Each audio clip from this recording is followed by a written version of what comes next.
So good morning, everybody. You're very welcome to our second IS Seminar series. It's great to see some new faces here today, and some old faces from last week as well, about 2 weeks ago. I've had some queries about Blackboard. You can only get registered on the module if you're actually registered on Blackboard already. So a number of people, particularly guys working in the industry, you need to make sure that you're registered with ISS on Blackboard. Send me on your email, and then I can register you for the module. So if you have any problems, just come back and let me know. All the content from 2 weeks ago is up in Blackboard already. And also this week's material is up. And the recording from 2 weeks ago is actually up already. We have our own in-house engineer, Neil. Thanks for helping with the recordings. For those who are actually new to the seminar this week, okay, I will give a quick overview. Again, the idea of the seminar is really, it's not a talk shop where we get free sandwiches. It's really about developing in-depth discussions that allows us to excel and achieve high-end outputs, whether that's in high-end journals, also high-end conferences, and also just be able to actually have in-depth discussions with your peers when you do go to conferences and actually engage with people. We're looking for ideas to turn through. Okay, all our topics are set up for this term. We have some ideas, but we actually need some people to step up to the plate and actually participate. For example, if you're doing a literature review, what challenges do you have? We have a slot there for that if you want to present the topic of term 2. And any other ideas, send them on to myself and Murray. We'll also put it out online if you want to do it anonymously. So feel free to come up to us anytime. Housekeeping again is just, it's being recorded. So try to keep phones turned off or on silent, and try to engage as much as possible. You know, you only get back from this what you actually put into it. And part of that is actually doing the readings that we actually recommend, because these are readings that are actually, you can read them into your own PhD if you do a PhD, but also read into your Bible, so nothing is wasted. The agenda itself, okay, so quick introductions. The topic itself today is actually being presented by Eoin Whelan. Eoin is actually an established academic who's published widely, who also has challenges that we can actually relate to. And you'll see this coming through in this presentation. Following this, we're going to have a discussion looking at solutions to actually Eoin's problem, and actually critiquing if he actually addressed the challenges he thinks he's actually addressed in his response to reviewers. We're going to have a 15-minute break for tea, coffee, sandwiches. And then we come back to discuss the actual papers that were sent out during the week or 2 weeks ago. And then we're going to wrap it up to see what takeaways there are for both yourself and also for Eoin. So with that, I'm going to hand you over to Eoin. We'll keep an eye on the time. We'll give you as much as you need. Speak into this, Dennis? Or no, you can just move around. All right, perfect. So you're actually using the mic for this one and this one. So if you want to get into the camera itself, this side of the podium is the best. Okay, whatever you think. Great. Alright guys, thanks a million. For those who don't know me, as Dennis said, my name is Eoin Whelan. I'm a lecturer in the BIS Group here. And the topic of my talk is how to deal with reviewer comments. When you send a paper off for review, you're lucky enough to get an option where you get to send in a revised version. Well, you know, you're going to get a lot of comments about how to make the paper better. Some of them are good, some of them are negative. How do you actually respond to those? So first of all, I'm not pretending I'm an expert here in dealing with or getting publications or dealing with responses. I've sent out, I think Dennis sent out the paper that we're going to talk about later on with all the reviews or the comments from the reviewers, and we see that we've got a fair kicking from the reviewers. So the whole point of sending that out is, doesn't matter what level you're at, you're a PhD all the way up, at some stage you're going to get a kicking from your peers. So there is an art to be able to take that and deal with it and respond to it as well. So, like I said, I'm no expert in it, but I've picked up a few tips along the way, getting some papers published and getting other ones rejected, and being a reviewer as well. So hopefully I'll pass on some of those as well. So the first part of the presentation is just some tips about how to deal with reviewers, their comments in the best way, and then I'll talk a bit more about my own paper and the problems we're having, and hopefully that will be of benefit and resonate with you as well. So just before we start, we just want to kind of get a baseline in the room that where we are, baseline knowledge, how to respond with reviewers. Imagine here's a scenario. that you have to spend the last year, 2 years working on a paper for a top basket journal for Aegis or something. Congratulations to Murray and Willie, actually, when you think about it, they got a paper in the Aegis recently, so well done on that. Imagine you send it off to Aegis, and 3 months later you get the comments back. 6 months. 6 months, longer even in some cases. Sorry. No Chris. So imagine one of the comments is like this. So we have the senior editor, you get 2 or 3 reviewers. One of the reviewers likes the paper, one of the reviewers is a bit iffy, he has a comment like this. The paper is poorly written and scientifically unsound. I do not recommend it for publication. How do you respond to that? Here's one possible option. I just want to get your ideas on it. If you review I know who you are, I'm going to get you when it's review. What do you think of that? Appropriate, inappropriate? Okay. It's very attractive. It might feel like doing it, it starts thinking. Maybe a better way to craft it. This later on. The reviewer raised an interesting concern. However, we did not feel the reviewer fully comprehend the scope of the work and misjudge results based on incorrect assumptions. Something along those lines. We talk about how to actually craft it later on. Okay, there is an art to it. Another example. This is a very frequent one. The method, device, paradigm the author proposed is clearly wrong. One possible option is, yes, we know, but we still thought we'd get a paper out of it.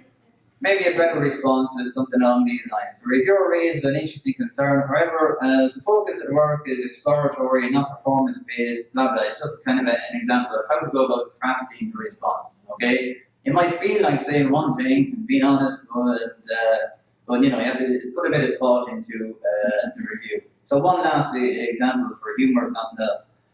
The authors failed to reference Kane et al. And we addressed the same problem 20 years ago. Possible response, we didn't think anyone read that. Actually, their paper is way better than ours.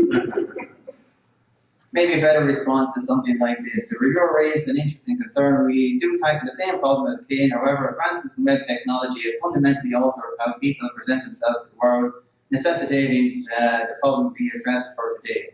Okay, so the whole point of that is, well, a bit of humour, but to kind of demonstrate there is an art in how you actually craft the response.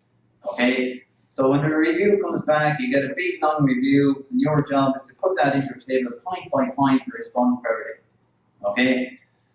So I'm sure you've seen this diagram before. Kind of the review process is a bit like the visa and the PhD. You know, you have to give and take. Anyone who's been through the visa before will tell you, you know, you're there for 2 hours, 2.5 hours, and you have to pick your battles with your examiner. And the same thing with the review, a paper review. You could have 30, 35, 40 comments to deal with. Some of them you just have to put your hands up and say, okay, we take that on board, we agree with the viewers, and we do our best to incorporate that. And some of them maybe you're not so happy with.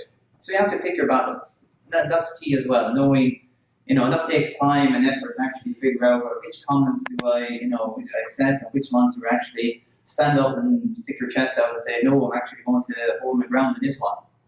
So it's a lot like the Viva, and those of you who will be going through Vivas, you know, the same advice. You have to accept some comments from your examiners, but some of them you might want to argue the case for. And you can certainly do the same thing when you're responding to reviews for a paper that you've submitted. So I like this diagram. Originally, your paper looks something looks something like this, the nice neat car. But then, when the reviewers come back with all their comments, your paper ends up looking a total monstrosity. So that's, you know, there's kind of a bit of thought goes into it. When do I stop accepting reviewers' comments and say, no, that's actually not part of the paper, that's not the idea of the paper. And there's a bit of skill in that as well. You know, what you're suggesting, it's not actually relevant, it's not my paper any longer. So this kind of comment here, it actually fits into my paper, we'll talk a bit about it later on. Please add necessary circular and triangular windows. Reviewer 3 sells odd-shaped windows. So there's an assumption that you have to accept everything reviewers say or suggest. Is that actually the case? We'll talk a bit about that later on. So just the last thing on a humour purpose at least, I'm sure you've seen some downfall parodies. One you can have a look at yourself is when Hitler goes through the review process for a journal and the third reviewer asks him to gather more data, Hitler loses the plot, the downfall videos. So have a look at that when you get a chance. It's actually definitely worth a laugh and resonate to everybody who's gone through a journal review process at some stage. Okay, so just going, continuing on from that, just to give some tips, or there's plenty of people in the room who are more experienced than me who can have a discussion about this as it goes along, how to actually go about responding to reviewers, okay? So you send off your paper, and a couple of months later you get a big long letter with all the comments from the reviewers and the editor as well. So you might get one of these decisions. You might be looking to get accept, major revisions, minor revisions, or reject. So it's going to be one of those decisions is what you're going to get. And to be honest, you're never, in a decent journal, you're never going to get an accept outright. Absolutely never. And if you do, you'd have to kind of be very concerned about that journal that you're publishing in. Minor revisions for the top basket IS journals, I believe minor revisions are very rare as well. So I was over in Liechtenstein last week talking to Jan van Rock, and they had a paper published in MISQ, and they spent a year, 12 months just polishing the paper, and they thought it was perfect. They sent it off, and a few months later it came back with 20 pages saying this is absolute rubbish.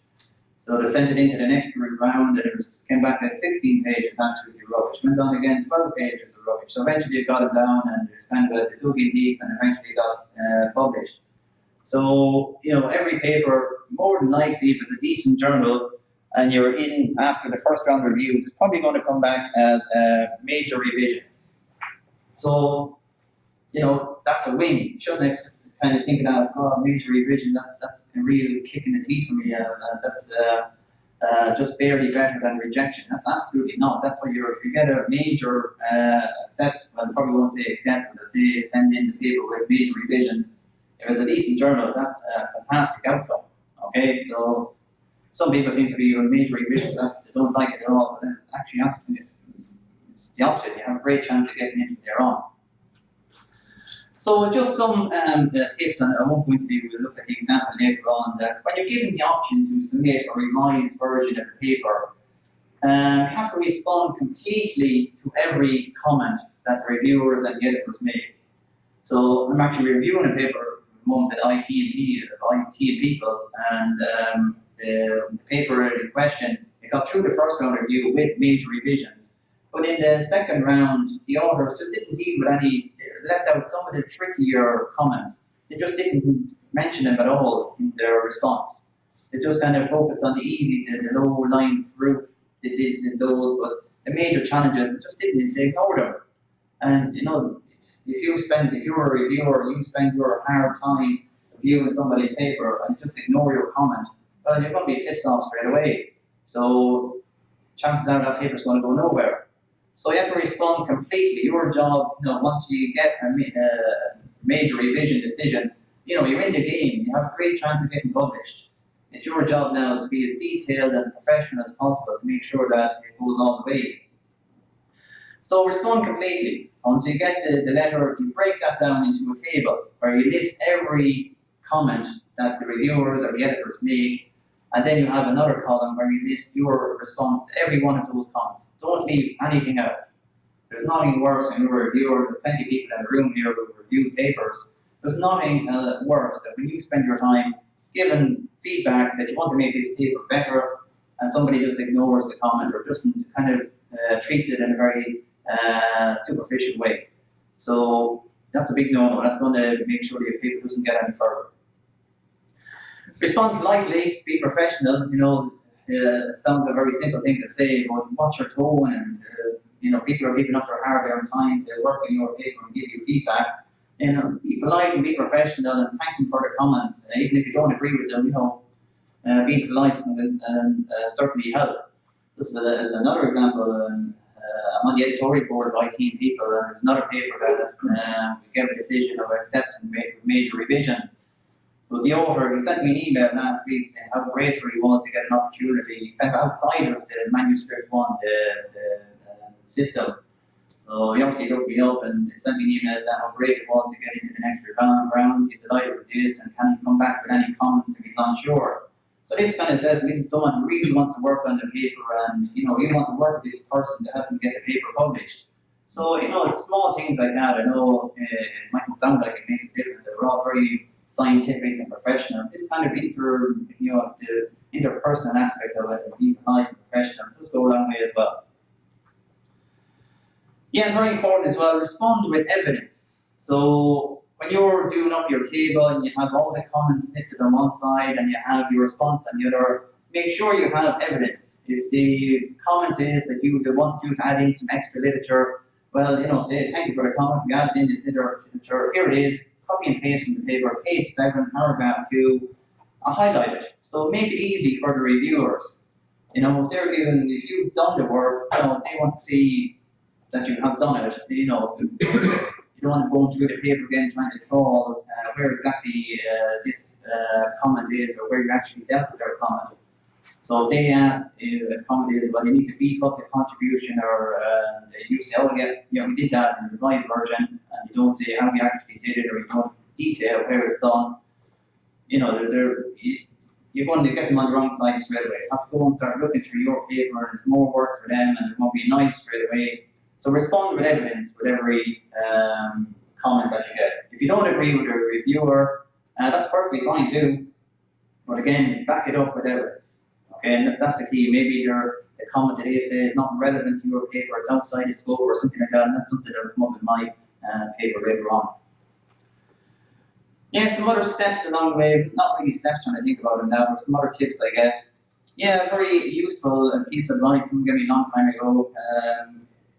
Once the review comes in, and hopefully it's a major revision, when you read the review first, you probably won't be annoyed. Because there's a huge amount, it seems like there's a huge amount of work that you have to put into it in order to get this one over the line. And you might think that some of the reviewer comments or the editor comments are very cutting and very personal, and the best thing you do is take a break for a week or two. Don't go near the paper, don't touch it, just read the comments and let it kind of bounce around in your mind for a couple of days, and when you come back you realise, well, it's not actually as bad as I thought it was. So your good instinct is to reply and say, F you, yeah, whatever, and you know, that's obviously not the way to go, you're going to get nowhere with that. So when the review comes in, if it's a conference, if it's a journal, read the reviews, but don't work on it for a week or two. It's always a better perspective when you come back to it. You always feel, yeah, actually it's not that much work. And again, the paper that then sent around my own one, when reviews came in and there was something like 8-page review, Christ, there's no way we're going to be able to do all this work.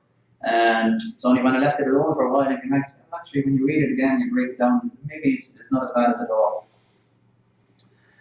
So step 2 is, yeah, like I said, give point-by-point responses. Most journals will ask you to send in a table or response to reviewers.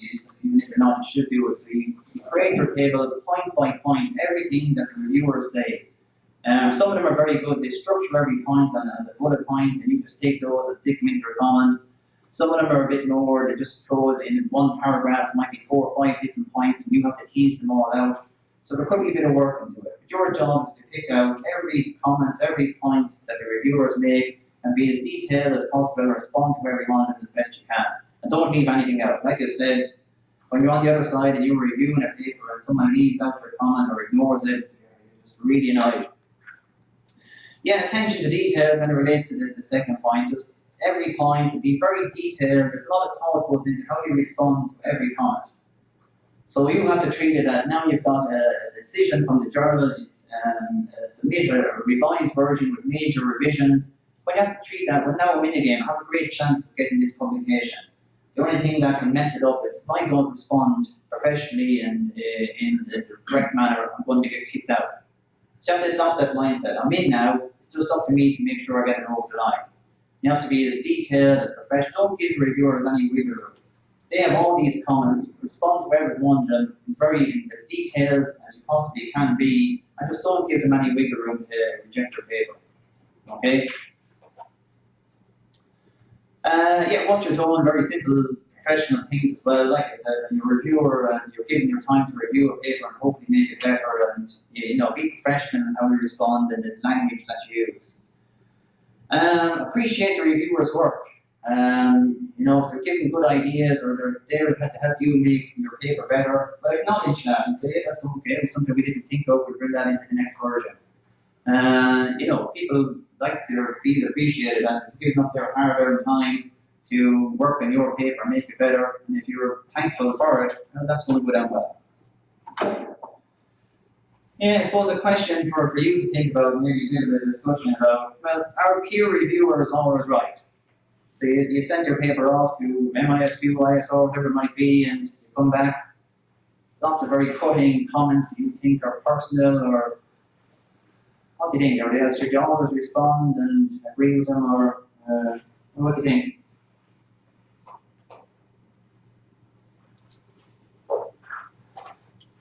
It seems the better the quality of the journal, the more right they tend to be. Well, it seems the quality of the comments, certainly the feedback seems to be better and more to the point. I wondered, I suppose starting out, I wondered really how much, how mappable was the quality compared to the rankings tables, but I've noticed for the bigger conferences compared to the smaller workshops and things that there's definitely a whole new level of quality in terms of the quality of the observer, what they're picking up on, and whereas sometimes some of the stuff from smaller things you might be inclined to go, okay, I don't really get what they're saying, or okay, they're making a point, but I really think they haven't read the paper properly, or whereas that never seems to happen when it's a much higher level of feedback. Okay, good point. Agree. Haven't been through it.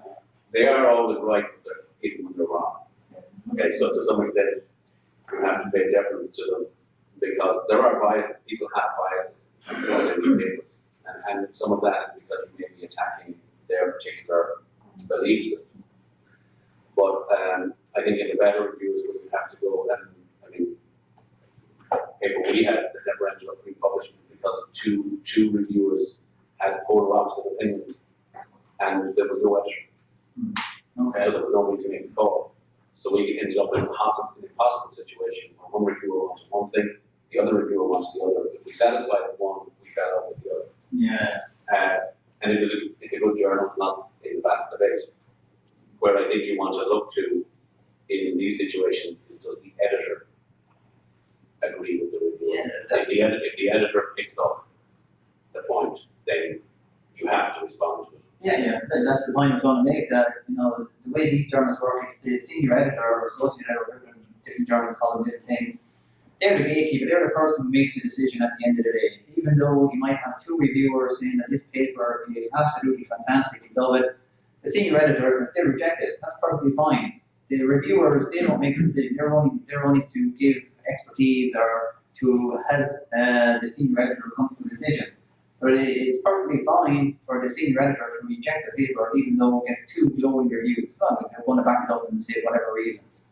So the person that you're trying to convince is the senior editor, assuming there is a senior editor, which wasn't your case. So you always have to remember that. And they're going to look at how you respond to the reviewer's comments. So they're going to be influenced by that. And they're going to have their own comments as well. And obviously you better make sure you respond to the editor's comments in as much detail as possible. But they're going to be influenced in how you respond to the reviewer's comments, even though they don't have to accept the reviewer's opinions. But in most cases, the senior editor, you probably get one reviewer who likes the paper, one reviewer who doesn't like the paper, and the senior editor has to come down either way. So your job is to convince the senior editor the points that the reviewer doesn't like the paper is making.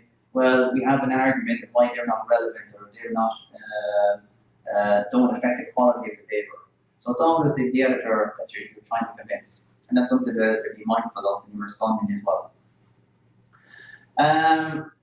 Then, should we take a break, or we want to Keep going, present. Okay. Okay, perfect. So, yeah, like Trevor 2 weeks before me, a bit of a problem as well, trying to get a paper published. So I'll talk a bit about what the paper is. I don't want to spend too much time on it. I just have to give the context of the paper before we look at some of the comments, and I'll do that in a second. There's a bit of a history to this particular paper. Originally we submitted it to ISJ, which is one of the BASIC journals. And I got through the first round of reviews, but one of the reviewers wanted us to bring this whole body of literature that we didn't feel was relevant. So the senior editor agreed with the reviewer and said, look, if you want to get into want to get this paper published, you have to do and bring in this whole body of literature. And we just felt, look, that's not our paper anymore, that's the reviewer's paper. So we said this to the editor and said, look, we don't want to do that because it's just not our paper, it's not our area of interest. And it's outside what we wanted the paper to be. So we just had to leave and put out in a second round of review and go to somewhere else. So, that's all well and good, a permanent job, but it's a bit more difficult if you're a PhD student trying to get a few hits on the board. What do you do? And How long did that take? well, not too bad, 3 to 4 months. And within, over the next month, with a few emails bouncing back to the editor, and he kind of stuck with the reviewer and said, look, if you're a great reviewer, you want to get all this extra literature from a different field in, and it's not that we're afraid of work or anything like that. It's just that I didn't really have a passion for that body of literature, and it's not something I wanted to spend my time doing. So, however, there's obviously PhD students in the room who are looking to get hits and get a job at some stage. That can be a tricky one. You have to, bow down to the reviewers and editors and do what they say.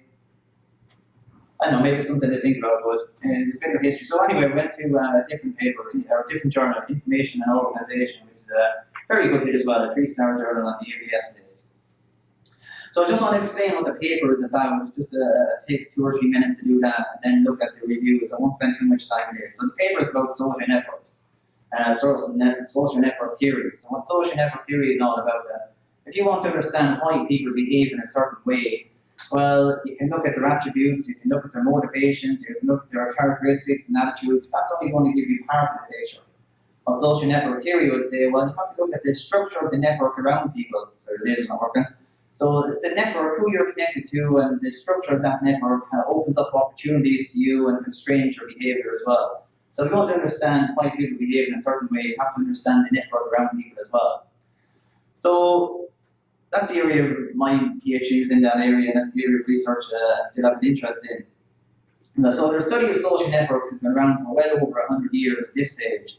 But some of the very earlier studies, the likes of Barnes and Botts, British anthropologists, they went out to African tribes and they looked at the connections between people in those tribes and connections with other tribes as well. That's how they developed the network. It's a very small, very rich, very ethnographic kind of research. Later in the 70s and 80s, management scientists started to use the same network theories of social network analysis and went into organizations. And one of the things they looked at, there's a whole informal aspect to how organizations work, how information and knowledge exchange happens. And some of the things they did, actually, researchers sat down close to a water cooler with a pen and a sheet of paper and spent the day mapping out who interacts with who talks with who, and how long and how detailed the discussions are. Very painstaking, your head would blow after a couple of hours trying to do that, but that's what they did. Very rich, very small data sets, very qualitative research investigations. So one of the famous papers of the social network theory, Mark Granavetter, we looked at a data set of 300 people in Boston and where they got the information to land their job. And he found that from doing interviews and very deep investigations that the best information doesn't come from your close friends or family, it comes from your friends and acquaintance. So it's just an example of so that. It's kind of this paper as well, Granavetter's paper. He sent it to a journal in the 1960s and it was rejected outright. Didn't even get major revisions. So he sat on it for about 2 years actually. Then he sent it off to the American Journal of Sociology and it was accepted there as the most cited paper in sociology, 35,000 citations at this stage. So, you often hear stories of authors like J.K. Rowling getting turned down by 30 publishers or something, but it happens in academia as well. Just because your paper gets rejected doesn't necessarily mean it's bad, and go to the next place to get it published. Even IS researchers have used social network theory as well, looking at very small data sets as well, so we're not going into it in too much detail. So the whole purpose of our paper was that, I suppose the idea came when we went up to the ISIS conference in St. Louis in 2010. And I went along and had a track on social network research. And the first guy went up and presented his paper. He straight away said, I'm looking at a Twitter network of 5 million nodes and 20 million edges. The next guy went up and he said, I'm looking at a Facebook network of 20 million nodes and 50 million edges. Next guy went up and better again, 50 million nodes and 100 million edges. So it's like we're having this race to see who could analyze the biggest data set with the most powerful quantitative techniques. And they seem to be forgetting about what the principles of social network theory was all about. And this seemed to be a danger, and my co-authors as well, Emmanuel Vance, Brian Butler, and Robin Tegland, chatted about this, and yeah, so this would be an interesting paper to actually come up with. And so we did. So yeah, like some of the still in our paper got published in Harvard Business Review and Management Science. It looks at a network of 5 million nodes. A paper in Science recently looked at a network, did network analysis of 10 million Facebook users.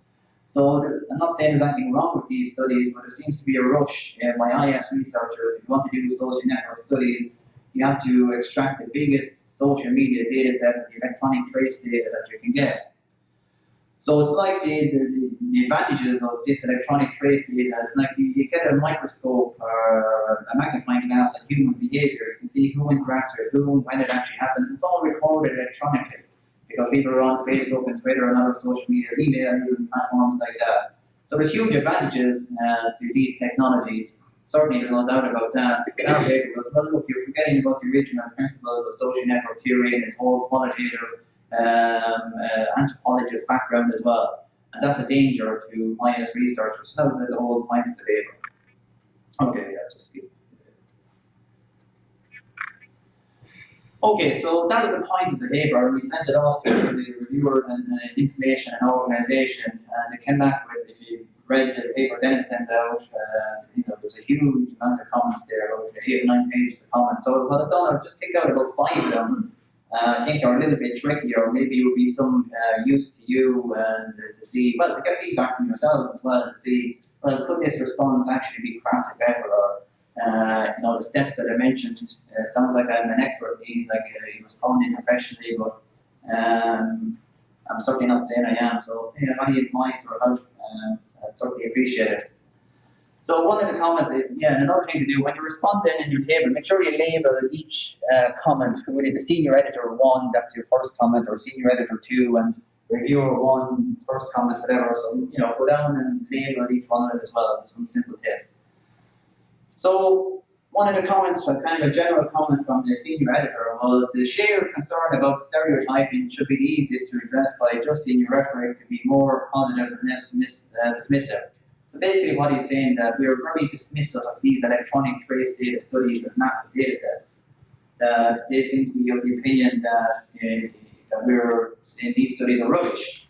It certainly wasn't the paper, or wasn't the point of our paper, or not what we tried to get across in our paper anyway. So rather than saying to the senior editor, actually picked that up wrong, we never did that. I kind of crafted a response that, we think is a bit more reasonable. We've taken this overview on board. It is not our intention to be dismissive of trace data studies, but we have more substantial changes. We have made substantial changes throughout our paper in light of these comments. Our argument is that qualitative approaches are an effective complement to trace data in addressing social network questions. Now, I would have put lots of evidence here, but in other comments we put in evidence of where we did that in the paper. So I'll throw it out there. Do you think that's a reasonable response? Okay, I'll go on. There's some other trickier ones on the way. So another comment by the senior editor was some sort of tabular display should be considered. So basically of this comment that when a reviewer or an editor says you should put in a diagram or a table or something like that, it'd be a very foolish thing not to do. So in this example, when I thought about it, it did actually add a huge amount to the paper, putting in a table where we say how qualitative and trace data can be combined to do better research. So it was a good idea, but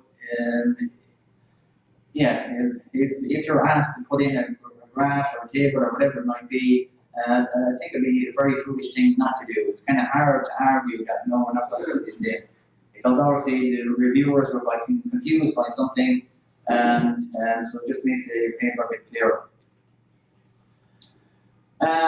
What's this one about? Yeah, just put this one up, that the point that I mentioned earlier, that in the argument that we're making in the paper, that studies that use electronic trace data, very often they don't differentiate the strength of ties. But you could be connected to somebody on LinkedIn, and you meet that person every day for lunch, you go out with them socially, you know them extremely well.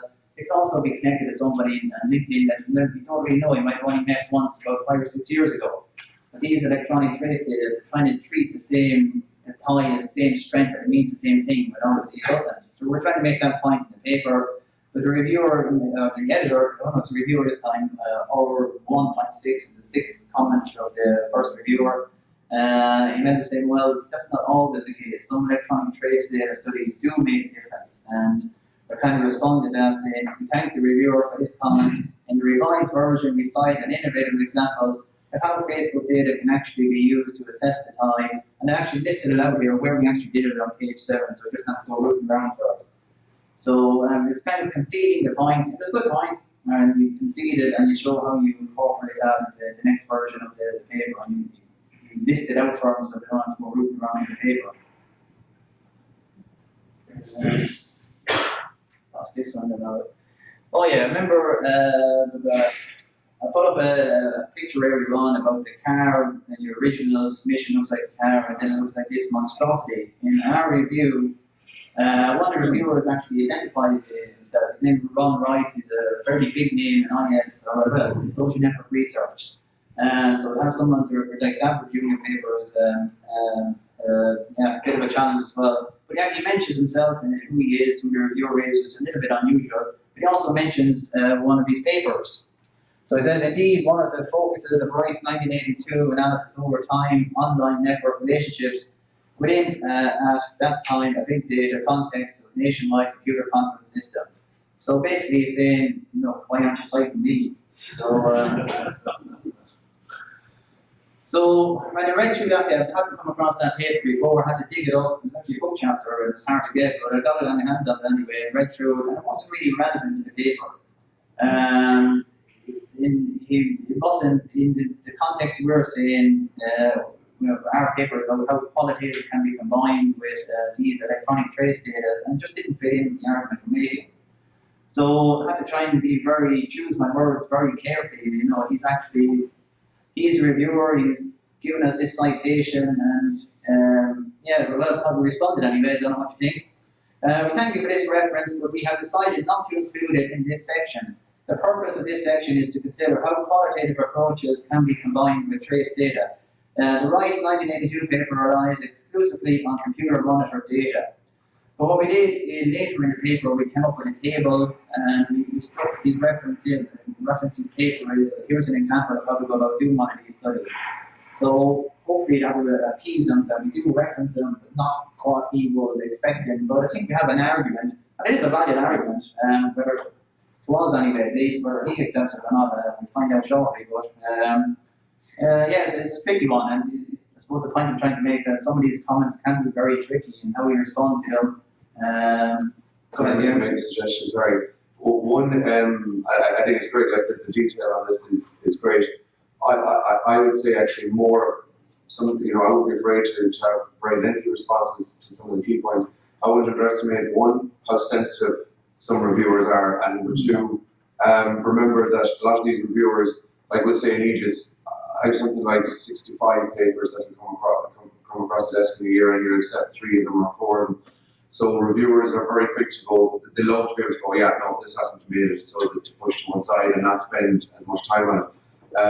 So one thing I suggested, because of the sensitivity, to be always start with positive, to say something like this is a great paper and a great recommendation, and we've included on page 14 as an exemplar of this is great paper and fantastic example of this, so we've done it, and then follow with, we didn't put it here, but the reason we didn't is whatever, because there it looks a bit like, no, we didn't include it, but we included a bit at the end, or something.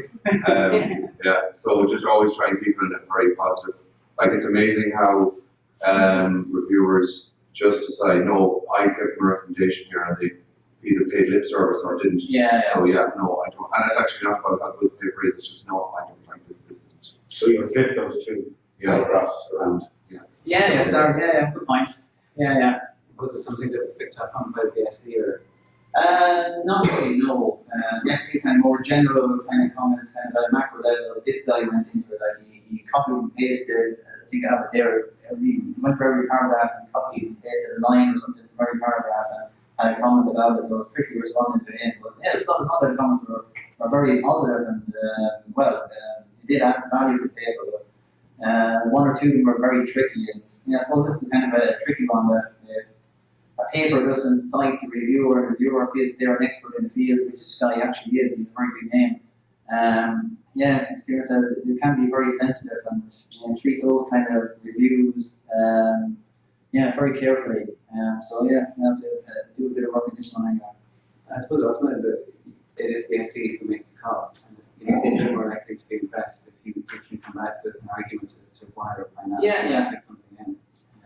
Yeah, I suppose in our case, this guy doesn't have a lot of influence because the senior editor is not an expert in social networks, where this guy is, so we know he's going to rely a lot on his opinion. So, So the one thing I said there though as well about the relationship between the reviewer and senior editor, it's amazing how different the relationships are. So some senior editors, for example, I would say they use the reviewers as a guide, like Maurice in there, and they'll take the arguments on board, but they're actually more impressed, you know, and they take a very balanced view of things, and they make their own conclusion. Others, I'll be honest, take a very, okay, 3 reviews, and if it's a 2-1 split, positive or negative, we go with that. And they don't spend time, and again, because some of the journals, the volume is so huge. You'd love to think they go and they spend and they really thought about every one of your comments, but sometimes it's there's 5 or 6 arguments here, it's not really just the comments. I don't think the reviewer is going to be positive next time out. I don't think he'll change his mind now, and there's 5 things here. No, I'm just reject. So, I don't know how to solve it, but one thing I'd always suggest is get to know the editors, or get to know the editorial relation, and talk to someone who's a reviewer or an editor in the journal you're going for, and they'll give you a sense. Like, I know my understanding is information management, from what I can gather, seems to be one of these a little bit more hands off and get the numbers and whatever way the reviewers vote. Whereas others then are, you know, let's give you an extreme example, the editor rules all and reviewers can say what they want, but the editor really. So just be aware of that. However you do it, sometimes it's hard to find out. Could you say more about how you made the connection that it was Rice who was the reviewer? Oh, I thought you mentioned his name in the review, yeah. So, So that's kind of very unusual. yeah, it is. It's not surprised myself. But I think the contrast, if somebody's looking for a reference to be included, there's 1 of 2 reasons. One is they're very altruistic and they want to make the paper better. Just acting as an expert on, or the other, which is, and I'd say it's 50-50 split, has an ulterior motive. Of course. I think it's the first of this guy that he was very genuine. He said, look, he did say, look, I'm mentioning my own papers here, and this is me, and you can take it whatever way you want, but I think he was trying to help me make the paper better. So, so some reviewers are sensitive and scared to respond to that. It is key, and another good point of view, don't be afraid to write lengthy responses. It looks good that you put a lot of thought into every response. There's nothing worse than when you're a reviewer and you give a big, very powerful comment to make the paper better, and it comes back as 1 or 2 sentences. They're kind of put off straight away. So the optics of these things are important as well. Oh, it's very important to tabulate it, because I find if you kind of write more and more in one section, you know yourself, you go down that page and it just goes on and on, and some slide you're taking this one. Do you really prefer tabular version? I'd say so, definitely. If I was a reviewer and it gets into the second round, I'd want to see a table and say, look, first of all, I'm going to check whether all my points in this table. So I'm going to go down or 1.10, 11. When I review a paper, I like put it in bullet points or paragraphs. So I expect someone to deal with every paragraph. So pull into a table and respond. If it's a very lengthy response, all the better. It shows that you put a lot of thought into it.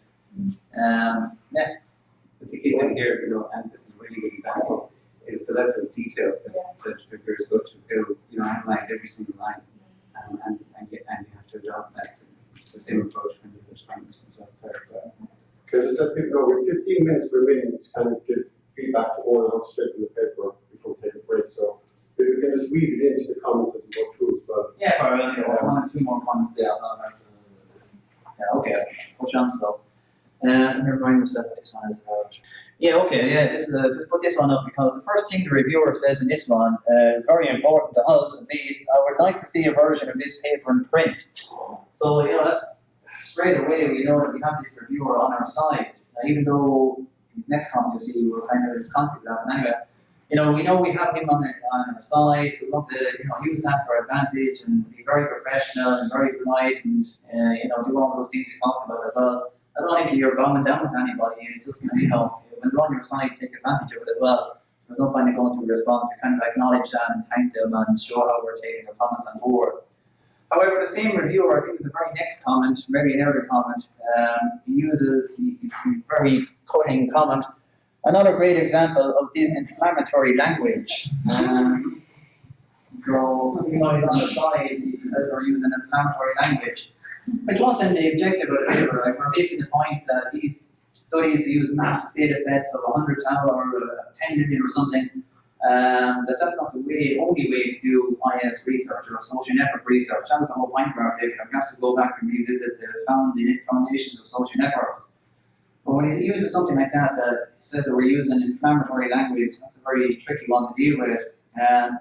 The first reviewer had something similar as well, but not as concise or to the point as that. So maybe we had a section in the paper where we're criticising some of these trace data studies, and we called it like under-theorizing.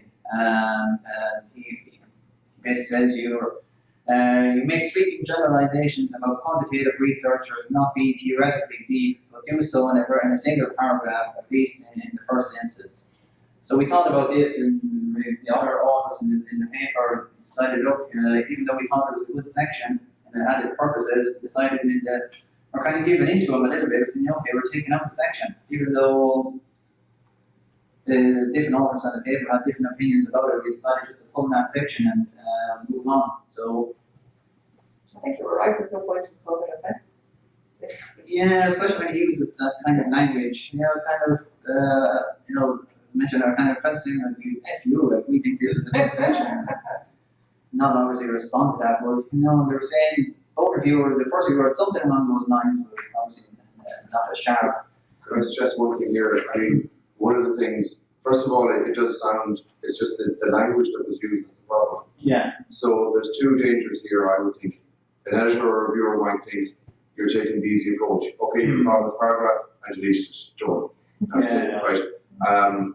So I think if you're going to address that one, if you're going to do that, you need to say, look, when we reflected on this, actually we questioned the value of the paragraph. Yeah. And we didn't feel it's merited or whatever, rather than deleted. The second thing is, I'm wondering about the other reviewers, they may have actually liked this motivation or this argument. Well, the first reviewer, he wasn't mad about it either. Okay. So the two of them are in the same boat.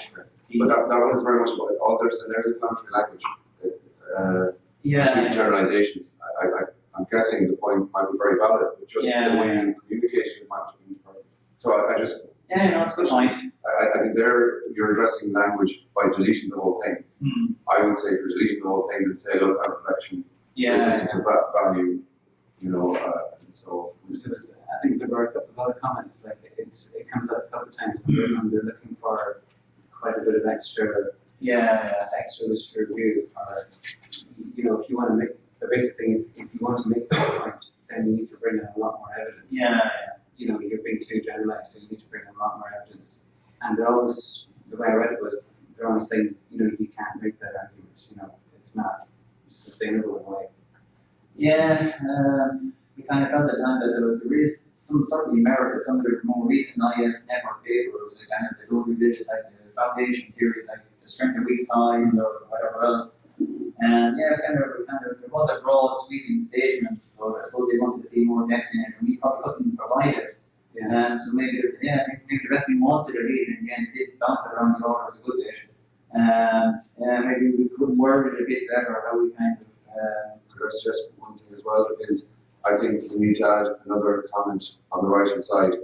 One thing that, again, the authors often do is, like he's pointed out an example of inflammatory language. So what he's saying is you're using inflammatory language at various parts throughout your paper. He's giving you an example of it.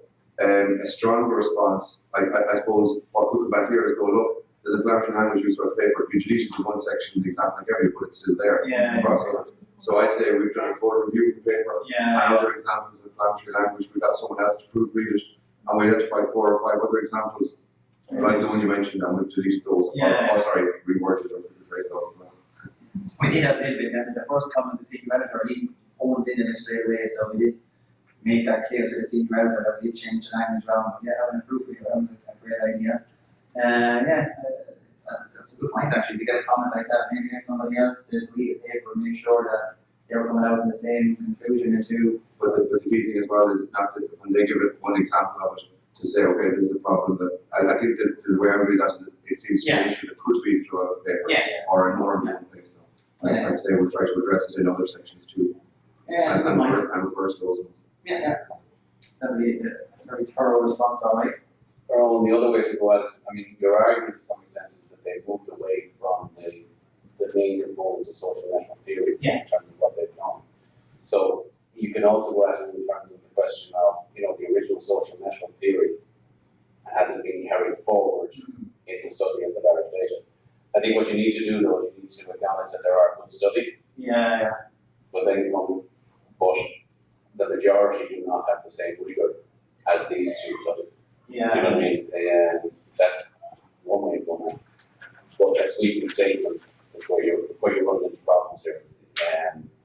You know, That's exactly what we discussed. We got our reviews back, and you know, it's very much an opinion based. You know, where this is our opinion, but someone else review will have a totally different opinion and back it up, so you get into an argument. So you are, I mean, that's ultimately, but to some extent, you provided an opinion without any argument to support it. yeah, So the way back is providing an argument, which is very difficult. yeah. How do you argue weak conceptualization, particularly if you're referencing papers that are published in top-tier journals? Yeah, good point.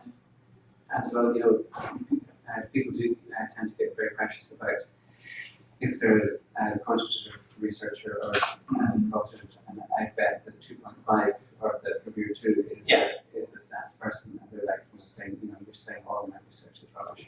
Yeah. So, you know, there's possibly a bit of personality as well. I think a lot of it was communication, it certainly wasn't the objective in the original paper. It obviously came across like that, and these guys read it, so it's just a matter of going back and tweaking the language, and that's what we did, and try to communicate that to reviewers as well. So we'll see how that one gets on. What's this one? Yeah, here's another example that one of the reviewers, he wanted us to look at, the second reviewer, he wanted to look at literature, which wasn't really relevant. Our paper was about social network theory and how the more modern social network theory is using big data sets. He was saying we should look at literature about the negative aspects of social media and social networks. It didn't really fit into the paper. There's no way, it wasn't the purpose or the objective of the paper. It was a different literature, a different study altogether. So yeah, responding to something like that, what we said, there are many negative implications of social media, and we identify some of these in our table. However, our focus in the paper is on the dangers of a purely trace data and social network approach, and how qualitative approaches can add greater richness. A greater treatment on the dark side of social media is beyond the scope of this paper. So, what do you think, two belongs, or?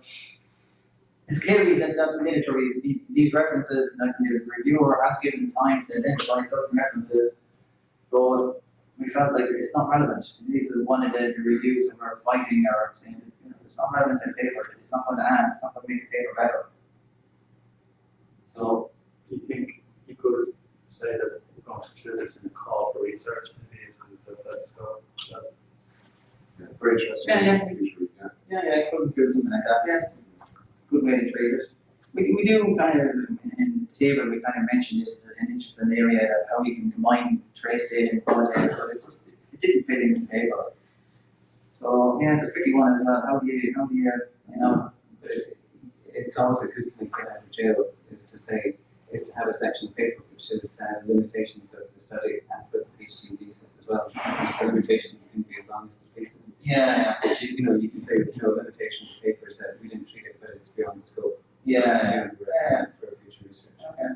Or the alternative way of looking at it is that it is an extension of social network theory, moving it into a new area like this, which has raised additional questions. So it's similar to the extension, but you're getting into the body of the paper and saying we accept that there is this body of research out there, Yeah. which raising questions, you know, but what you may want to do then is kind of negate it out and say that it doesn't use traditional social network theory to address it. So we know it's there, Yeah. but it's not within tradition. If it's not using traditional social network theory, Yeah. or if it is to some extent, then there is an element of having to acknowledge it. I think the problem I have with that is when you're writing, I think 8,000 words reviewers, like, they're very strict on, they call it real estate, like, you're given a paragraph to this, and it's not really relevant, if there's something that could add value to the paper, that should be included. If you're taking a very objective point of view, you just ignore the comment, and say, okay, it's not relevant, or we don't waste time discussing this when it doesn't add to the paper. Obviously, you know, you can phrase it a bit better than that, or that would outline that. But is it specific to a comment located at a particular point of your paper? No, not necessarily. It's just recommending when we review some of these trace data studies, you're saying that we should incorporate some of these papers that look at the negative aspects of social media. And it's not, we're more on the methodology, where he's making a comment that the findings of these studies will be relevant. And it's certainly interesting papers, but it's not within the context of what we're trying to do in our paper.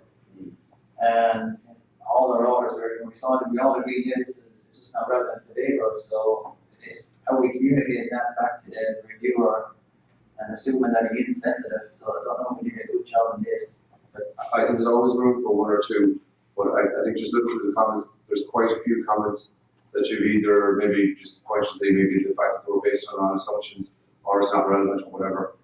I get a sense there's probably too many. You know, so if you can push this one out and say, yeah, no, great point, and actually really relevant stuff here, but just not compose this paper, so definitely future research on this one. And another one is, okay, we put this in, we didn't put it in where you think for it, and give a good reason, but we put it into a table as an exemplar.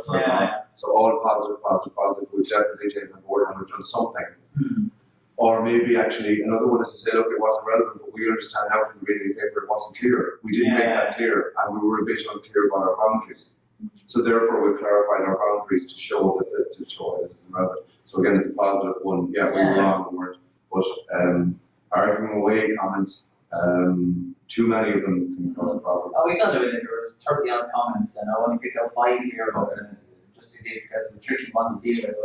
So we did go down the list and then accepted. Thank you for your comment, and then we do this in the next version. That was like every comment really started off that line.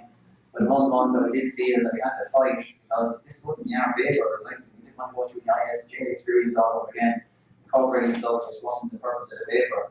So yeah, look, it's a tricky one, and I don't have the answer, but I'm just putting it up there as an example.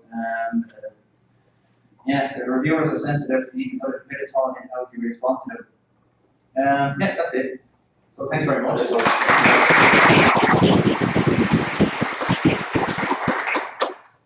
Thanks Lily, for the feedback. I certainly how to deal with the comments, and I certainly learned something myself.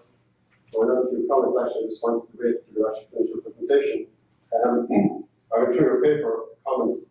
I think are very reliant on this table one that you put in. Because you made reference to it over a dozen times, over half of the times. Yeah. That we address as a table one. And that's been a response for at least 6 of the comments to the reviewer. Okay. And I just think it might be too reliant, because that paper actually spreads over 3 pages as well. Yeah. It doesn't read very well. Okay. It's current style. Specific points in the table, you think, Or maybe make the table up into 2 tables, Okay. just a little issues. Yeah. Just like table 1 is, we're hinging everything on table 1. So I'm not sure, like, would they really make that? Okay.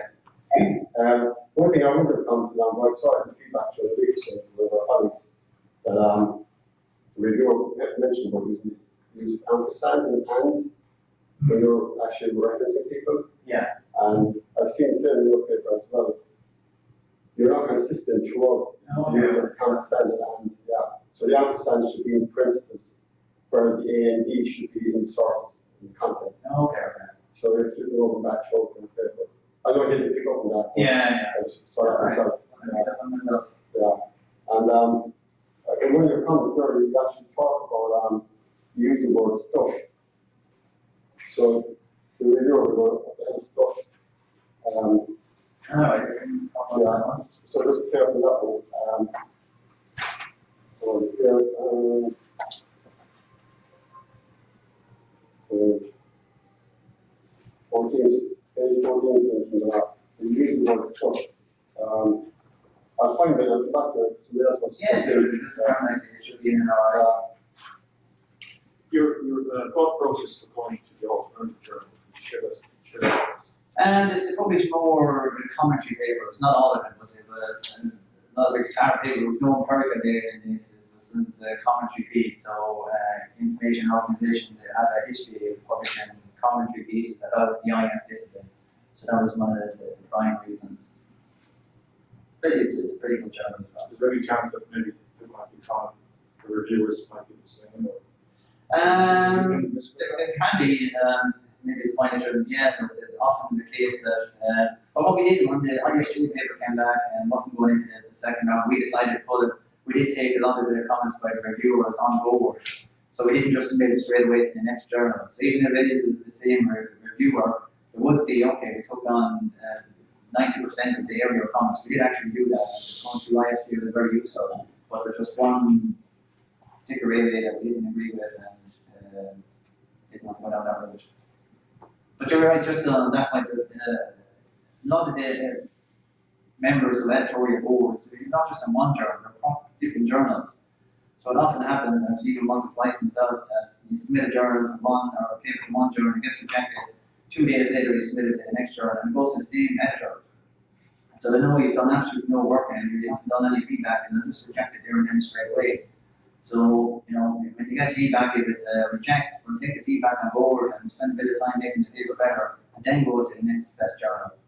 Because these guys, they'll come on to it straight away. Oh, sorry. Go on, I suppose to throw the question back out there, just on your point on, that's something that I suppose being very inexperienced that I tendency to in the beginning was, anytime I see a negative comment, I go, yeah, I deleted that section.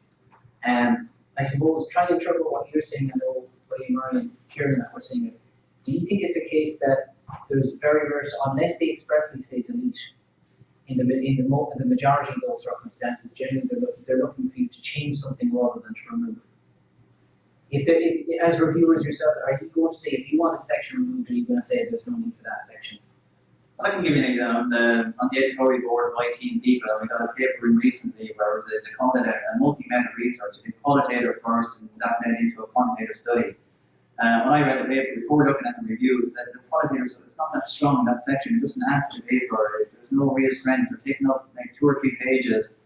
Where the real strength of the paper is the structural equation modeling that they did. So my comment was, look, this doesn't add. Take it out, and the reviewers were of the same opinion as well. So I didn't have a problem. I just didn't feel it added value. So it doesn't. I have no problem if something is deleted. But you know, everyone's different. Do they? I suppose not having seen enough reviews to know. Are editors or reviewers more inclined to flag expressly when they want stuff taken out, or do you have to try and read between the lines?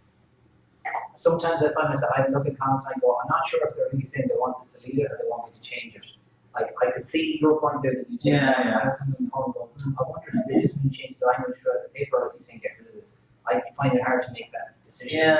If they're not clear, they're not sure. I think to some extent, Owen's point, if you read a paper and the section just doesn't make sense, then you express it, you say, yeah, take it out. Where they're not sure is they probably think the section is weak and it needs to be strengthened or changed if it's going to stay as a central part of the argument. So, by and large, you want to look very carefully at it in terms of why are they saying what they're saying. And sometimes they're, looking at the article and saying, well, if you delete it, you've now changed the structure of the article, but if it remains, which was Kieran's point, but if it remains as it is, it's not strong enough. So unless they explicitly, which you say, this section adds nothing to the paper or very little, or what you'll often see is that section is too long for the point to be made, so condense it, I don't know, other comments. It probably is a judgment call, and you should think, well, did I not communicate it clearly enough, or does the reviewer just not believe in it?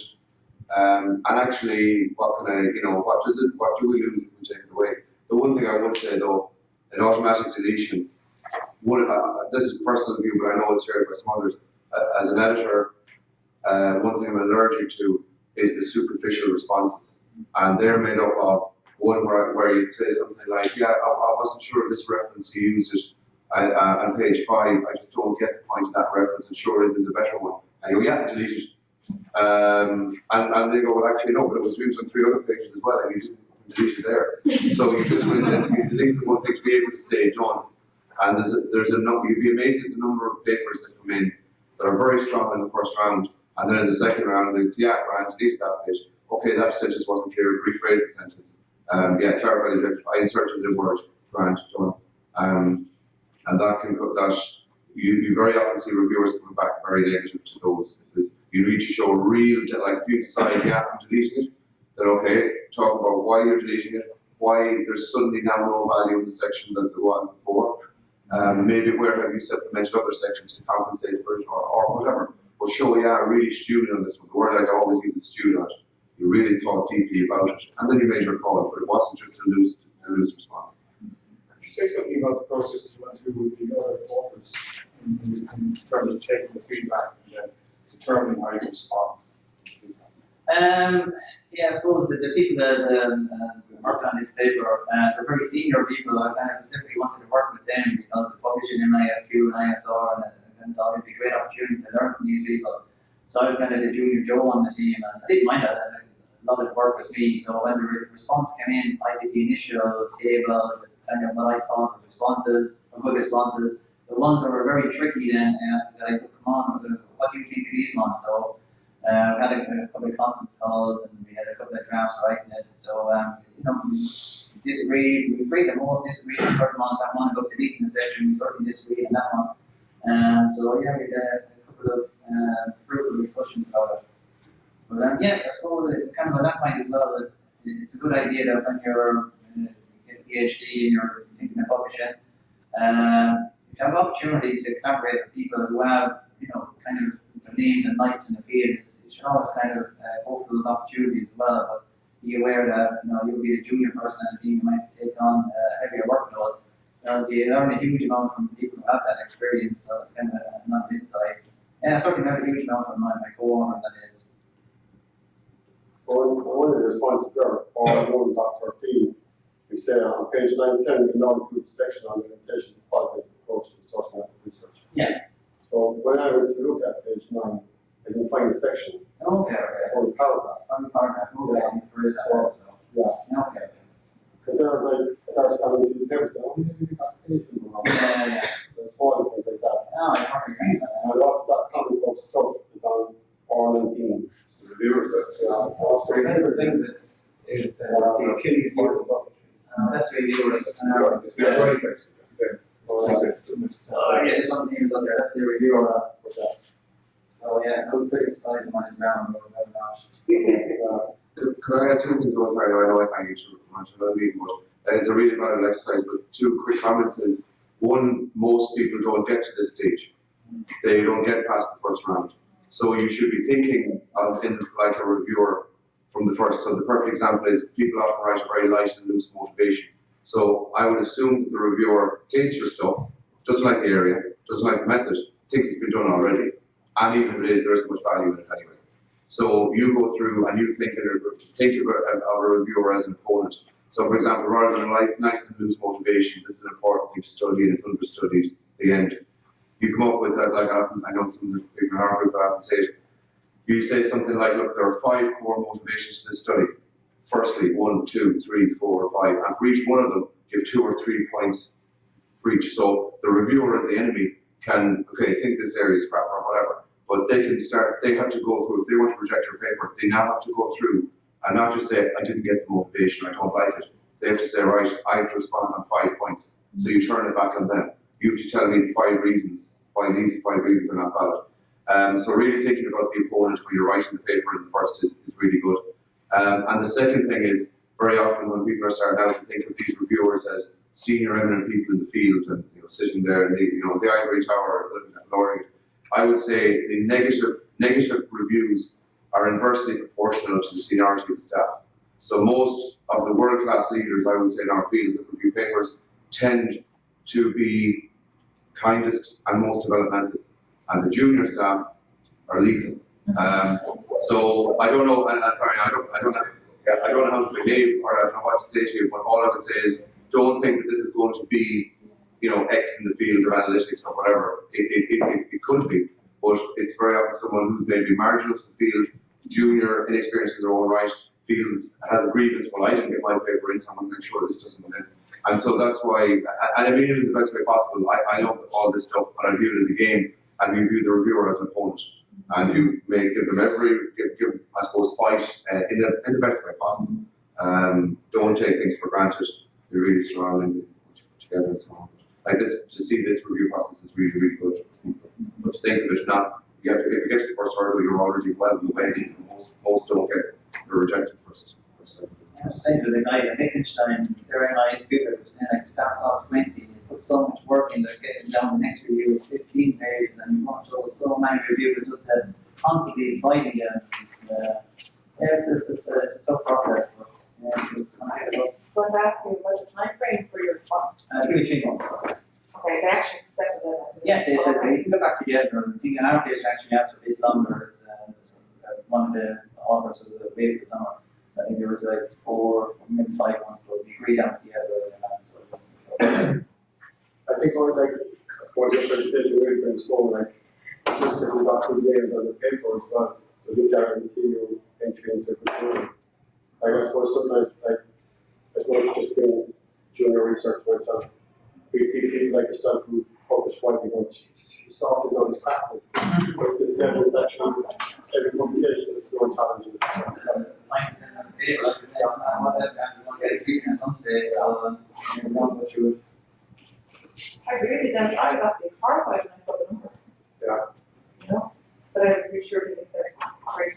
Well, I think any good one, you want to get paid with it, so you just have to expect it, and take a break and absorb it and go back at it again. It's quite a lot. Yeah, sure was. Speaking of a break one, I think we'll take a break for 10 minutes and just keep up sound outside, then we'll come back in a minute. Thanks very much, Ron. Thanks, Sean.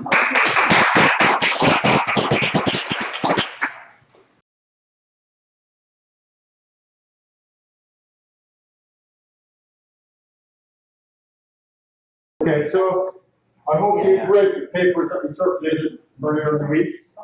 They are available actually on Blackboard. But I suppose 3 kind of ideas came out as I read them, and I just want to get your input. So following on from Avicen's discussion last week and Gregor's response to it since, is like theory suited to practice research or academic-led research? So what do you think? You may not have actually read the papers, okay? They're actually on Blackboard, okay? Where this guy, Avicen, made a comment about theory, unlike theory in research, that basically editors of the big journals need to kind of relax a bit and say, look, you don't need heavy theory here, just kind of more lightweight. I know Jed would probably say you don't need theory at all because of big data. That was the comment really last week or 2 weeks ago. So what do? Do we follow this new trend, or? I think it depends on your perspective. If you're in industry or you're a practitioner, right, and you look at technology and look at trying to figure out why this stuff isn't working, you look to academic world to say, well, can you help me in terms of determining what am I doing wrong? But there seems to be a huge timeline between undertaking research and the relevancy of research by the time it's published. I think that's a key challenge in terms of from a practitioner's perspective. Or is that the responsibility so on the shoulders of the academics to make sure they publish in the right outlets? For example, like IEEE, they're condensed down to 5 pages, for example. I suppose, again, it depends on what the goal is for the users of academics themselves. If you want to make it really relevant to practitioners, you'll obviously push yourself that way. But if you do that, it comes at a huge cost to you as an academic. So this is imbalance between relevance and reality. And I agree, Michael. The consequence, like what is the consequence of going down this route? So what is the consequence if you go like theory? You end up like consultants. I was at a conference recently, a 2-day event. It was very theory-light. I actually ran out the door on day 2 because it was so consultancy-driven that there was actually this mindset, rose-tinted glasses actually, and the sweeping statements that were being made by the presenters even, that they flipped it over that, academics are not doing the right research and so on. I know we challenged them because they were like, yeah, you're right, we're all practitioners, we're all consultants, we have the expertise here. you know, not doing the conference is quite, I find it quite boring, and because everybody saying the same thing. And it's all fluffy evidence, really, you know, so that's just my view, and that was my experience. I liked it here when he said, you know, to take theory and extend the theory. I mean, as someone who has worked in industry for a long time, my challenge is, you know, to get more on the academic side. So, and more theory. So, I mean, that's something I need to work at, but I respect it and know that there's a gap and need for that. I mean, and I just like how he said, take it existing and then extend that. To me, that was really helpful. Yeah, well, I think it's really theorizing process. That, like, if you don't PhD, you're not going to build a theory, really. I don't know anyone who has. So you're just going to add a bit. Yeah. So like, or like, look, you're not building a new theory on this. You're just going to add something very new, and that's just theorizing, which is what Gregor refers to. Yeah. So that's very different to building a real theory. But I don't know how many PhDs are your, like, what's your view? Well, it's the funny, like in Shirley Graham's paper, she used the different categories. Yeah. And I suppose there's different ways you can view it. You're either in industry, you discover a phenomena and you're retrospectively trying to theorize, or else you're in academia and you see a problem, you reflect on the phenomena, you theorize in an effort to build an article or an artifact, as the case may be. It seems to me the difference is that industry is predominantly looking for artifacts. They're not so much concerned about what underlying theory went towards it, so long as the artifact is useful or has utility, and like that boils into the design science end of the spectrum in terms of the measuring the usefulness of the artifact. But it seems to me there's a conflict between the artifact that we need as academics to show progress is the reflection of theory. For some people it's models, for some people it's frameworks, for other people it's an extension of an older model. So I suppose there's always going to be that dichotomy of needs. In other words, on one end you have practice who need the useful artifacts they can use, on the other end you have academia that need to show a contribution towards theory. Could I see a scenario in the future where we suddenly go all theory light? I don't know enough to answer that, but I would be very, very surprised. It seems to me a lot of what we do is about studying interesting phenomena and proposing articles to address that or to address a problem. I was at 2 talks last year. One was Elsevier, the publication house, and also another person they were a major agency working with the EU in terms of the main topic in both of the 2 talks that I went to was how we're going to rate academic research going forward, and was whether we're going to use bibliometrics going forward, or how are we going to assess people in 5 or 10 years' time. Are we going to rate them on their blog as well as their H-index as well as this? It's very clear that the different machinery of the publications industry are going to change the way, they're certainly going to try to change the way how we're assessed going forward. But even in that scenario, one thing that was coming out of it was that how important theory would be, that they imagined that theory will always be important, or will always be a defining factor in terms of how academics are making a contribution. So I don't know, maybe we will go theory light, but from what I'm saying, I'd be very, very surprised if we ever wind up in that scenario. And for the short term, I certainly wouldn't like to be hedging my bets by going theory light. I agree with one, yeah. Because if you're doing a literature review, what's the purpose of a literature review? To find gaps in knowledge. So if you don't look at the theory that's come before you, how can you actually stand up to that and make a contribution? Maybe the contribution has been done already. But because you didn't look at the theory, you think, oh, come up with something new. Well, no, somebody didn't look at it because it's not worth researching, maybe. Or 2, they've done it and they've actually made a contribution. So you're just probably just reinventing the wheel. I don't think there's any reason why we can't do both, where you have part of the research is very theory heavy, you do very rigorous academic research and you publish it in the top journals, and that's what they love.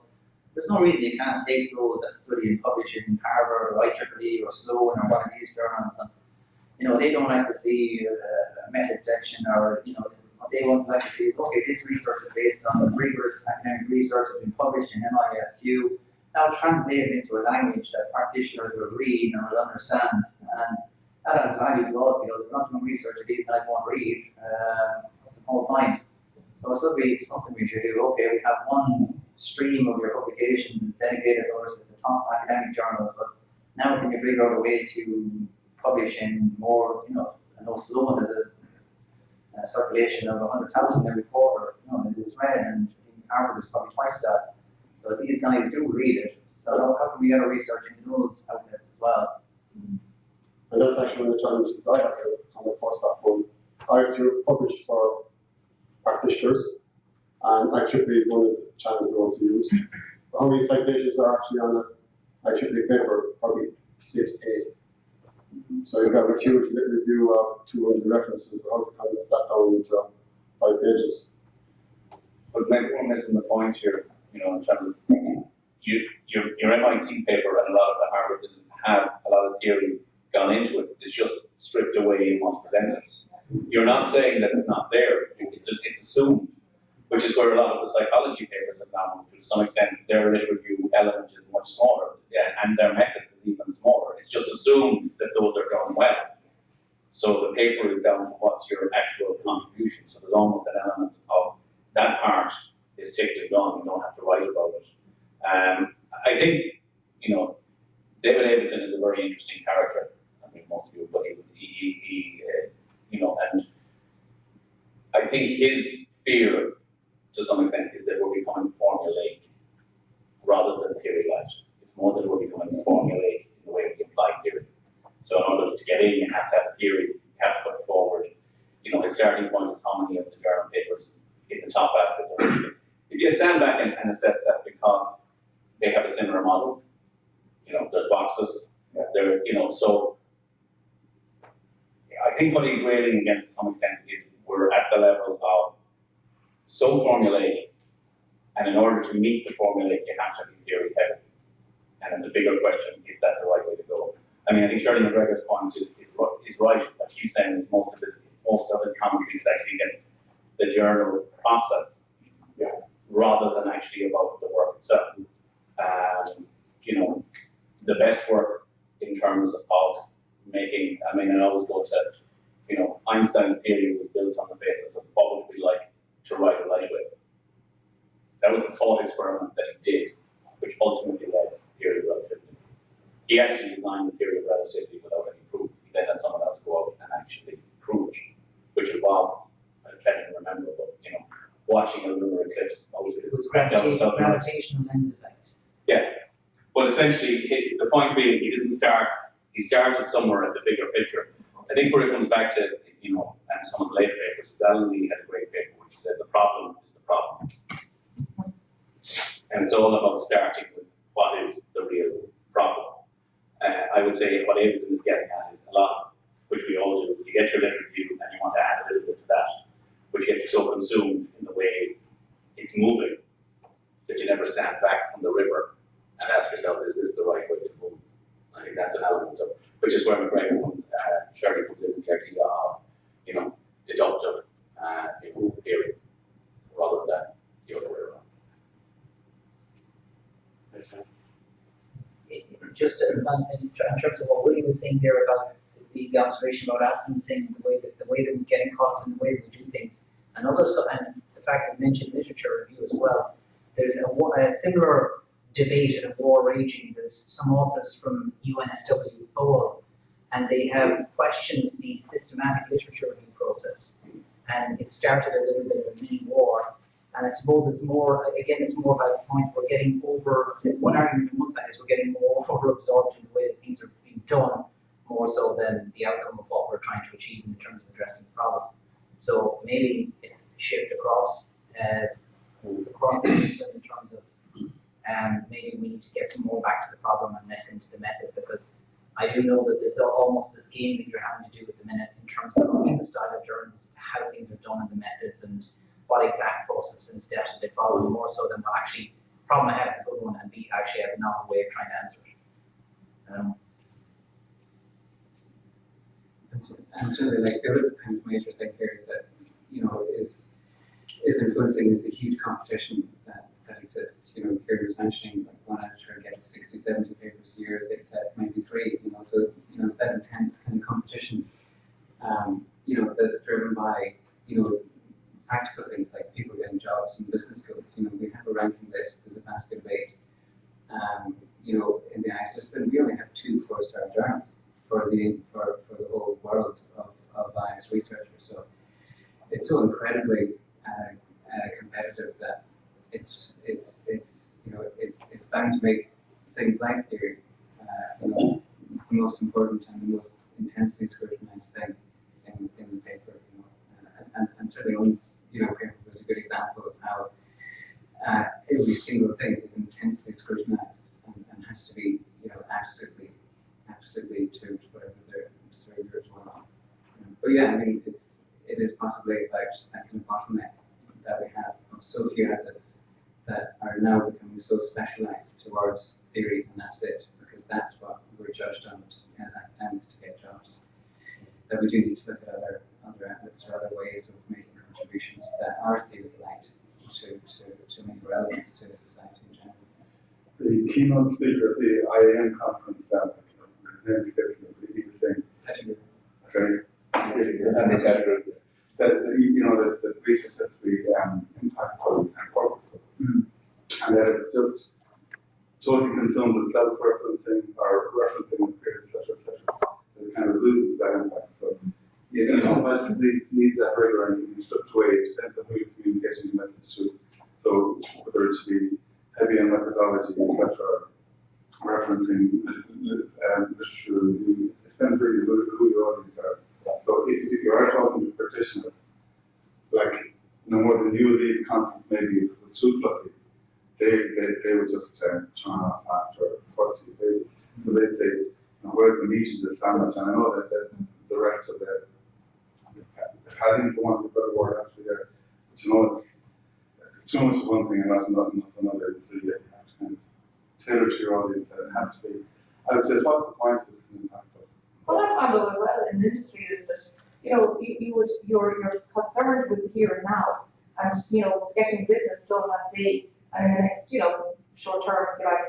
And that's kind of the way business works. And then, in terms of the theory, you'd hear about that at a time when you say, well, actually, we do that already, we've been doing that. This isn't new. But yes, it wasn't in writing before, maybe. So it sort of seems to lag behind, which I think makes it less relevant. Which is why we don't consider it. It's an emergent strategy as opposed to deliberate, heavy duty, theorized approach. So there's no both, but depends. I don't think it matters which routes you go for, which audience you're in for. It still comes back to being able to write theory, which is what 2 other papers actually really try home. It doesn't matter what journal you go for, what conference or what book, whether it's academics or practitioners, it's about having clear thinking. Clear thinking and clear writing. But is it possible to write something without any implicit theory?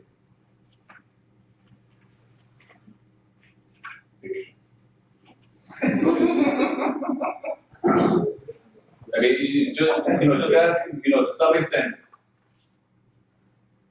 categorization, which is the most basic level that you would go to, has an implicit theory behind it. You may not even be aware of why you're categorizing it in a particular way, but implicitly you are making calls to put something in one category, not in another. That is, in some level of theorization. I mean, I had a separate talk here. I mean, the problem with correlation versus regression. Correlation just shows you there is a relationship. It doesn't tell you cause and effect. When you move to regression, you're formulating a theory. You have to, because you have to say A causes B. Okay, so the big data debate is essentially we can see these 2 things are correlated. But we don't know why. Once you move from that to say, we think this is why, then you're in theory. So, I suppose looking at it at another level, I think it's not a useful debate. Actually, is where I go. Because if you stand back, we operate in the theory of a democratic system. It is a theory played out in a particular way, but it's a theory. We operate every day in the theory of how business works. We accept the theory of supply and demand, even though its assumptions are completely flawed and not real in reality. we still talk about supply and demand and an equilibrium point. So this is where I'm at after 20 years of looking at this to some extent. You can argue whether it's theory heavy, theory light, but at any level, if you look at the level of classifications or anything else, we all, and this comes back to cognitive science and mental models, we create mental models of our reality, which ultimately means we create some level of theory of how we believe things work. And that can be, that the most important position on the pitch is the scrum half, or the most important position on the pitch is the full back. But I'm just giving it too simple. Everybody has a theory which may not be substantiated by essentially rigorous research and data. Then you put it to the data. So the role of the academics, to some extent, is to do that rigor and then translate it back into simplistic terms, and the other role of the academic is to actually question, So we've had lots of things that have made it out into the public domain, some magazines, some whatever, that literally do not stack up over time. So part of the research is to actually ask yourself, is this a valid conceptualization of what we see out there? Sorry, that's my own personal view in terms of my journey of this, looking at it for a long time. At the end of the day, there's a number of you I'm working with people.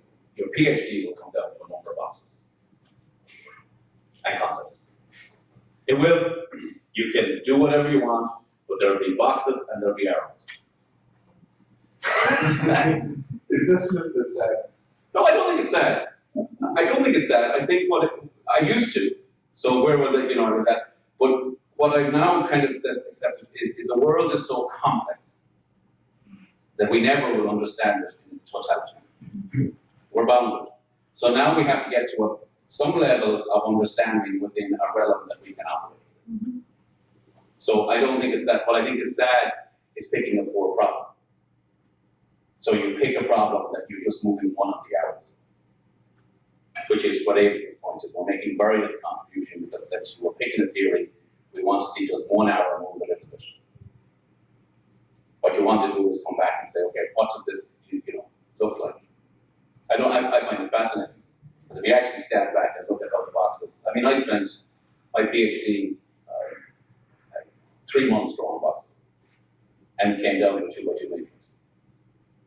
Once it came down to a 2x2 matrix, it was essentially matter of format and delivery. The real work for me was creating that sense of it. So no, I don't find it sad. I think, which is where if you come back to it, and a lot of stuff I'm reading at the moment, we all have them. We just don't admit that we have boxes and arrows in our lives. We actually have in terms of the way we believe about certain things. But it's one of the key points to make in one of the papers is that one of the main challenges of academics is to arrive at something that's very, very simple. You start from huge complexity, and the challenge is to arrive at something very simple. So if you look at the best mathematical formulas, they're incredibly simple. E equals mc squared. It comes from massive complexity. And the challenge for the PhD student or the researcher, whoever it is to be able to, distill that complexity down to something that's very, very simple. Just because something's simple, it doesn't mean that it's simplistic. Yes, simplicity. That's the point that it's amazing paper. And that's how you get to clear writing. And certainly, I guess drawing a link to Eoin's, review process. The review process is a good review process will help you make the paper more simple, and it will help draw out and help you think about what's the contribution. Because ultimately, the thing with making contribution theory and so on, you have to be clear as to what the contribution is. You have to be clear as to what the question is, and a good review process will help you go through that thinking process to distill things down to what is it in its essence, and that's the challenge of academics in a nutshell, is just making it simple. I think like your rugby analogy is a good one. That academics are like the fun. They up in the stand in the studio watching the game and then explain to the audience what's going on. And some pundits are, they're the rugby, when George Hook was on telly, he was very, he was there for entertainment value, very broad, sweeping statements. But then Brian Pope, he looked at a video of something happening, and a very detailed explanation of what is actually happening. That's the theory, and what happened in the video, people prove or go against the theory. So, you want to be the Brian Pope of the rugby, on the word, where you see what's going on, you have a very solid theory about what, you have to explain what's going on, and be able to communicate that in good English or good style that people can actually understand. So, that's our job here, to sit up in the set and look at the word and what's going on and figure it out and use our theories and then communicate that so that everybody understands. And then you need to accept that some things, you just can't explain. Like the French players decided to sign and go back.